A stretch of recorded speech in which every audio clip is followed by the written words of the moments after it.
The Thanksgiving holiday reminds us that it's a time to be genuinely thankful for our lives and all we have. And while we'd like to experience such an authentic sense of gratitude and bring that spirit into our families and holiday gatherings, the reality is that we often continue to complain about our life, just as we do the rest of the year. The economy, the traffic, the crowded stores, our health problems, many of us find that gratitude is a real stretch even during the holidays. I once traveled with a friend who had great insight into human nature. He said, "Wherever you go, you can find something to complain about. If we travel, we can complain about lumpy beds and crowded airports. And if we stay home, we can complain about the fact that we never go anywhere interesting or there's never anything good on television." When I first went to Japan about 20 years ago, I had a little book of phrases to help me communicate in Japanese. I had purchased it without thoroughly examining it, but when I was in Japan, I read it carefully. And I was amazed at how many phrases were designed to help the traveler complain about something. In the hotel section of the book, about 1/3 of the phrases showed you how to complain about some problem at hotel. Yet in that same section, there wasn't even one phrase that helped you express appreciation. The authors of the book apparently assumed that English-speaking people in Japan have a great need to complain.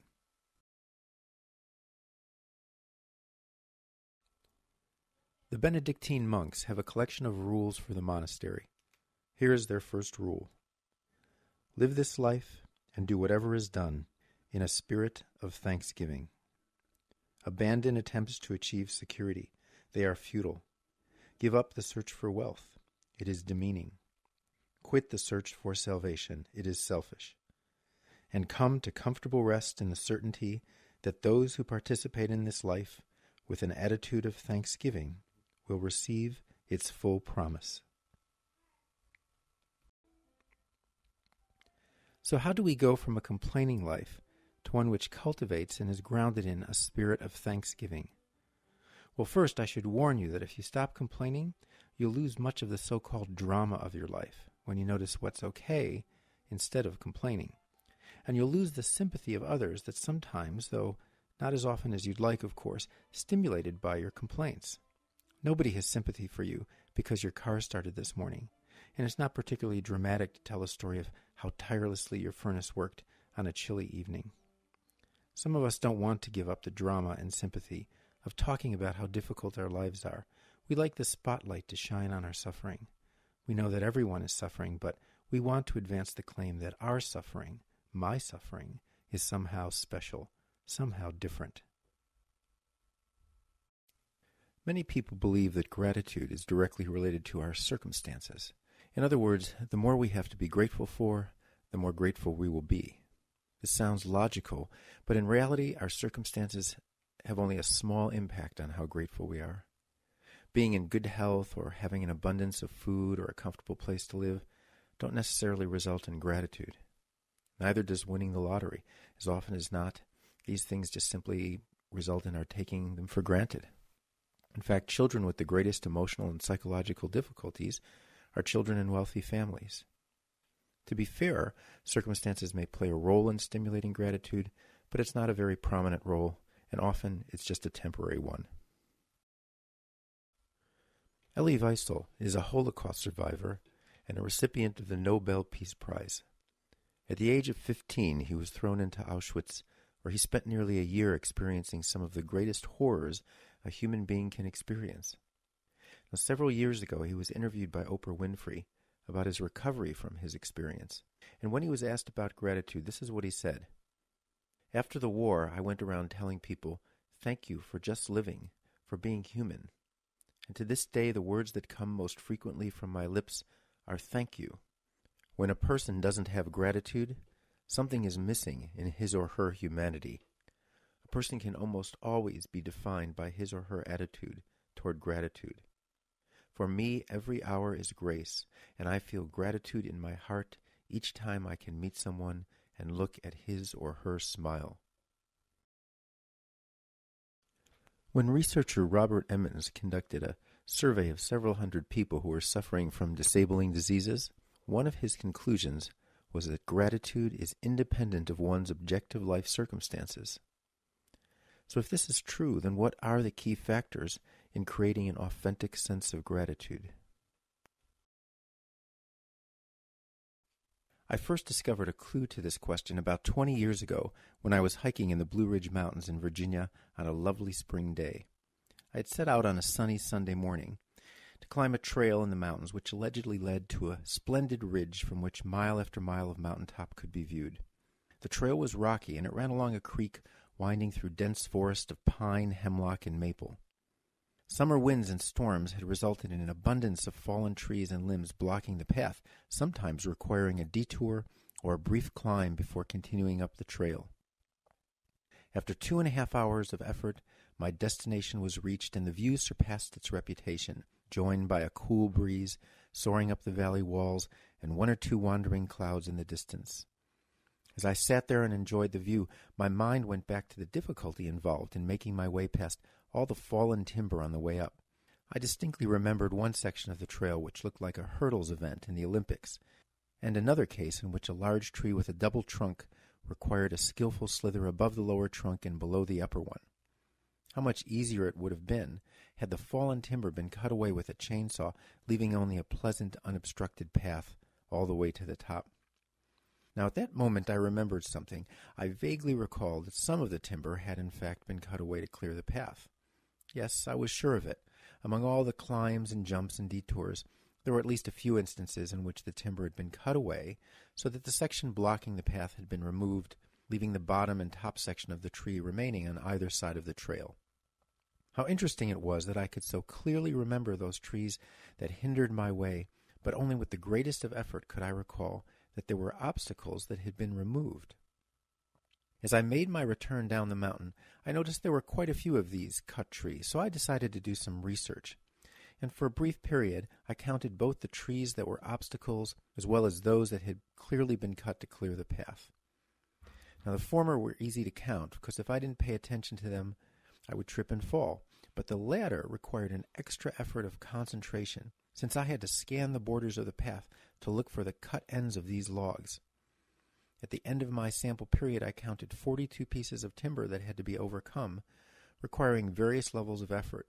But during that same period of time, I counted 47 pieces that had been cut to make the path easier. The reality was that during my ascent up the same trail, there had been more done to provide for a clear, unimpeded walk than to cause me difficulty, and yet it was the difficulty, the obstacles, that completely dominated my memory of the experience. For many of us, this hike resembles our life. We notice the obstacles because we have to notice them in order to get around them and not trip. And while we're figuring out how to get around them, we don't pay much attention to the elements of reality which are supporting our success and achievement.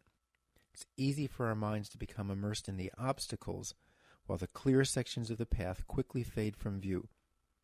So only by truly paying attention to reality can we come to see and appreciate the people and things in our life that help to make our paths a little easier.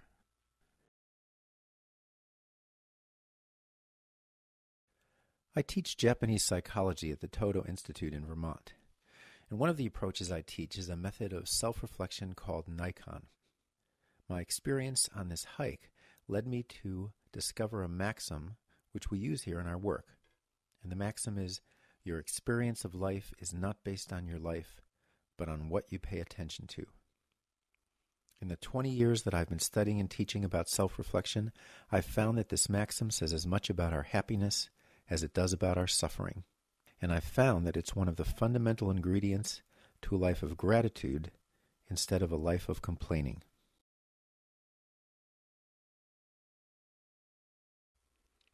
Attention is a critical ingredient in gratitude, but there's another ingredient which is related to attention and yet different. And that ingredient is self-reflection. Put simply, self-reflection is the ability to step back from our life and reflect on our experience. Self-reflection is encouraged in nearly every major religious tradition. Not only does it play an important role in cultivating gratitude, but it's also a critical factor in healthy relationships with one's parents, children, and intimate partner, and yet there's rarely guidance in how to do it. How does one reflect on oneself? The method of self-reflection about which I'm most familiar is called Naikan, and it comes from Japan. It means inside looking or seeing from the inside. It's a simple process, very down to earth, and grounded in the concrete reality of your own experience. Yet I've seen it have profound results in people's lives. Naikan offers a structured method of self-reflection that can focus on a relationship with one other person, for example, one spouse or friend, or it can be a way of simply reflecting on a period of time or a particular situation. Naikan reflection is built on 3 questions. Question 1 is, what have I received from this other person? Question 2 is, what have I given to the other person? And question 3 is, what troubles and difficulties have I caused this other person? You can find samples of this type of reflection on the Todo Institute website at the address at the bottom of this slide. Naikan reflection has you look at the past, but if you use this approach, you'll find it also influences your attention in the present.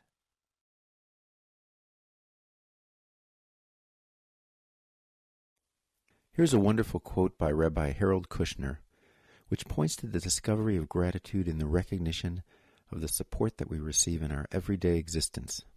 He says, "Can you see the holiness in those things you take for granted, a paved road or a washing machine? If you concentrate on finding what is good in every situation, you'll discover that your life will suddenly be filled with gratitude, a feeling that nurtures the soul." So far I've talked about attention and self-reflection being 2 critical ingredients in the recipe for an authentic sense of gratitude for one's life. I'd like to talk about one more element, but it's not a factor in cultivating gratitude, but rather a force in preventing us from a life of gratitude and appreciation. I'm referring to entitlement. Entitlement is when you feel you've earned something or deserve it. For some people, their sense of entitlement is so pervasive throughout their life that they seldom experience any real gratitude. Instead, they're always focused on making sure that they get what they deserve. When they do, well, they're entitled to it. And when they don't, they get angry, frustrated, and resentful. This sense of entitlement can poison one's marriage, one's job, one's relationship with friends, parents, and business associates. Gratitude is more likely to be nourished in the soil of humility, while entitlement breeds in pools of arrogance. The best antidote to a sense of entitlement is a healthy dose of humility that comes from seeing and acknowledging our own misdeeds and transgressions. We must become aware of our own selfishness and ego-centeredness, which have resulted in difficulty and suffering for others. We have to remember the actual examples where we fell short of our own moral and ethical standards. When we're aware of these aspects of our own nature, our hearts are likely to become humble, and we're less likely to judge others or to see ourselves as entitled to what we have received. Entitlement can dissolve into grace, as we recognize that we don't deserve the life we have, but rather we have been blessed with all that we have and all that we are. As Victor Hugo says, the supreme happiness of life is the conviction that we are loved, loved for ourselves, or rather, loved in spite of ourselves. I'd like to finish with this quote by Albert Schweitzer, who says, "You must learn to understand the secret of gratitude. It's more than just so-called virtue. It's revealed to you as the mysterious law of existence. In obedience to it, we have to fulfill our destiny." I'd like to thank you for listening to this presentation. If you're interested in more information on Naikan, gratitude, self-reflection, or working with your attention, I'd invite you to go to the Todo Institute website. That's www.todoinstitute.org, where you'll find a wealth of information. We have retreats, books, and we publish a journal called 30,000 Days, a Journal for Purposeful Living. The holiday season can easily be dominated by a commercial atmosphere, but it's possible to create a space in this season, beginning with Thanksgiving, for an authentic holiday experience that values simple gifts, loving connections with family and friends, gratitude, music, and compassion for those whose lives are less fortunate than ours.